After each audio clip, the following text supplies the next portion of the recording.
Thank you very much, Mr Howarth, and I'd like to add my congratulations to the Honourable Member for Islington North in securing this debate. As the other members of the House know, he has been a passionate campaigner on this issue for many years and indeed set out the case using his great knowledge on this subject in what I think was a very powerful speech, and I think I struggled to find anything in it that I disagreed with. I'd like to begin by reiterating the support of myself and many of my party for the Chagos Islanders campaign to be allowed to return to the outer Chagos Islands. On the 23rd of April last year, we had a debate in this chamber on the overseas territories where myself and other honourable members noted that the Foreign Affairs Committee's 7th report of 2007-8 concluded there is a strong moral case for allowing the Chagosians to return. I stand by my statement then that the government has acted shamefully in preventing their return. I also had the opportunity to raise this issue last month in a European Committee debate, which covered a wide range of issues. And at that point, the Minister responding, the Honourable Member for the Rhondda, was very firm in his disagreement. I'm rather hopeful that we may get something of a slightly more positive response from the Minister who is here today. In 2008, in October, the House of Lords ruled that the government had acted legally when it issued 2 orders in council forbidding the Chagos Islanders from returning to the outer Chagos Islands. And the ruling itself was based on a series of statutes in British law which state that in a conquered or ceded colony, the Crown, by virtue of its prerogative, has full power to act both executively and legislatively, regardless of whether its actions are for the benefit of the inhabitants of that colony. I have to say that in the 21st century, arguing that the British government can do whatever it likes in its overseas territories without even regard for the interests of their inhabitants is morally reprehensible, and I think that law should surely be changed. I do deeply regret that the government has not taken the advice of the European Court of Human Rights and sought a settlement out of court with the Chagos Islanders, allowing them to return to the outer Chagos Islands, which, as we've heard, are 130 miles away from the others. This legal battle has gone on for far too long, and it is a stain on Britain's reputation. As was mentioned, there is also a significant financial cost to this legal battle. In 2008, the Public Accounts Committee estimated that the government had spent £2.1 million on this court battle with the Chagos Islanders so far.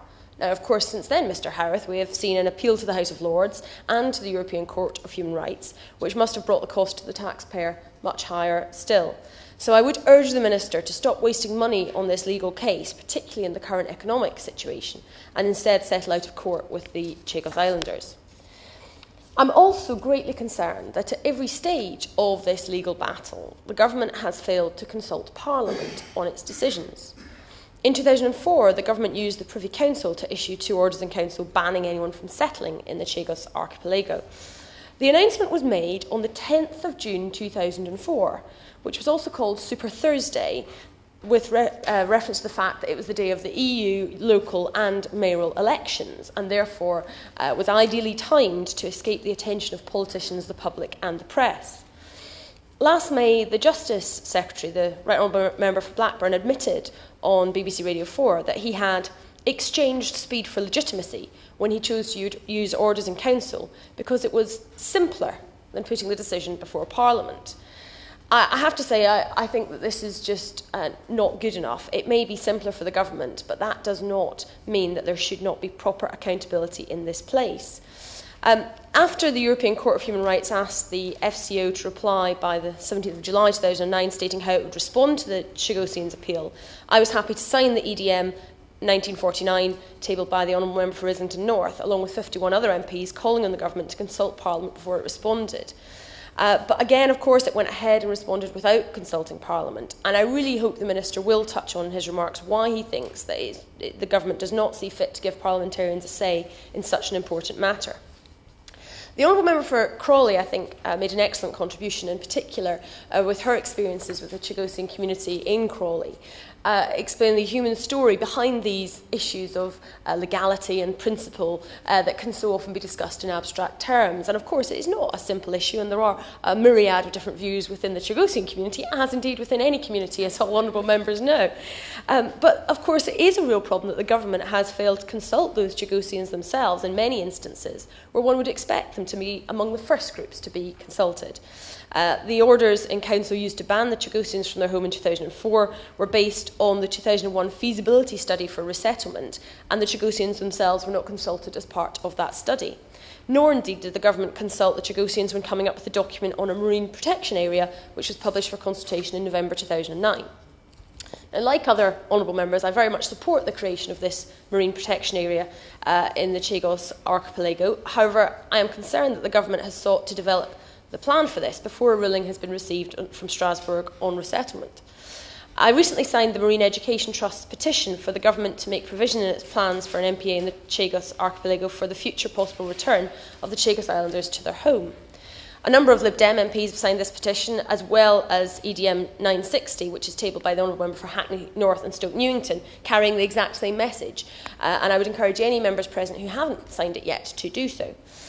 Fishing would, of course, be absolutely vital to the survival of the Chagosians if they resettled on the outer islands, and the proposal to make provision for this in the MPA has received support from many environmentalists who have signed the Marine Education Trust's petition. I think the case was put very forcefully by the Honourable Member for Islington North that in conservation terms it is best to involve the local communities to really make sure you have a lasting settlement that will protect the environment and that everybody is bought into it. I understand legal advice suggests that declaring an MPA without the support of both the Chagos Islanders and Mauritius would be illegal under the UN Convention on the Law of the Sea. In a parliamentary answer to Lord Wallace of Saltaire, Baroness Kinnock wrote on the 22nd of February 2010 that the MPA must not impact on operational capability of the military base on Diego Garcia, and the island may therefore have to be excluded from the MPA. But I would be keen to hear from the Minister how they will work with the US Department of Defence, if this is the case, to still reduce the impact of the military base on the environment. And I would like to turn to the other impacts of that military base, particularly with regard to the very troubling topic of rendition. I'm sure all honourable members here today will agree that the use of Diego Garcia for extraordinary rendition of terror suspects is deeply disturbing, and every effort must be made to prevent this from happening again. I do understand that the US government has not always been entirely honest with the UK about the use of Diego Garcia for this purpose. But I think surely we do have a moral and legal responsibility to ensure our territory is not used for such acts. To this end, the Honourable Member for Chichester has proposed legislation to tighten the criminal law with respect to extraordinary rendition, which I understand these proposals are being considered by the Ministry of Justice. And the Secretary of State has stated that the government would not allow any rendition through UK territory that would put the UK in breach of its human rights obligations.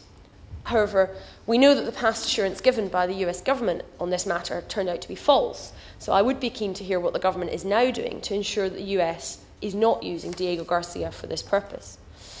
In conclusion, Mr Howarth, I would make 4 points to the Minister. The government should drop the legal case against the Chagos Islanders at the European Court of Human Rights and settle out of court, as other members have already mentioned. They must consult Parliament on all major decisions concerning these islands and consult the islanders themselves, the Mauritanian government and other stakeholders where it is clearly appropriate.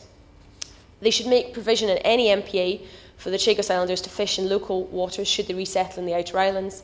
And finally, the government must take concrete measures to produce the use of Britain, Indian Ocean territories and indeed any others for extraordinary rendition. I hope the Minister will be able to respond positively to these points.